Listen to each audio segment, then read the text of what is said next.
तहरीक इंसाफ ने इमरान खान पर हमले की FIR में अपनी ख्वाहिश के मुताबिक अफराद के नाम दर्ज कराने के लिए सुप्रीम कोर्ट ऑफ पाकिस्तान से रुजू करने का फैसला कर लिया है। जरा ये बताते हैं कि PTI के अरकान असेंबली कल सुप्रीम कोर्ट ऑफ पाकिस्तान और तमाम रजिस्ट्रीज में पिटिशंस जमा करवाएंगे। डॉन न्यूज के नुमाइंदे अब्दुल्ला मोमिन ने ज्वाइन किया, उनसे बात करेंगे। अब्दुल्ला, इस बारे में क्या मालूम हुआ है मज़ीद? बिल्कुल, पाकिस्तान तहरीक इंसाफ ने पार्टी चेयरमैन इमरान खान पर वज़ीराबाद में कातिलाना हमले की FIR में नामजद अफराद के इंदराज के लिए सुप्रीम कोर्ट से रुजू करने का फैसला किया है।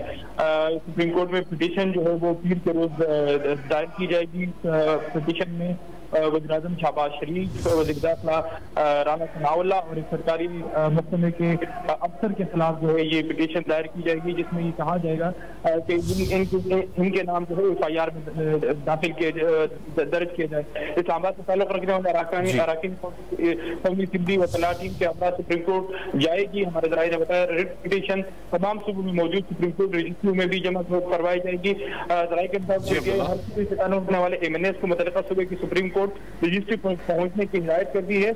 तमाम MNAs सुबह 10 बजे लाहौर, पेशावर, कराची रजिस्ट्री पहुंचेंगे। पार्टी ने हिदायत जारी की। इसके साथ साथ पार्टी की जानिब से अरकान कौमी असेंबली को सुप्रीम कोर्ट और रजिस्ट्री में हाजिरी यकीन बनाने की सख्त हिदायत जारी की गई है। जी, बहुत शुक्रिया आपका।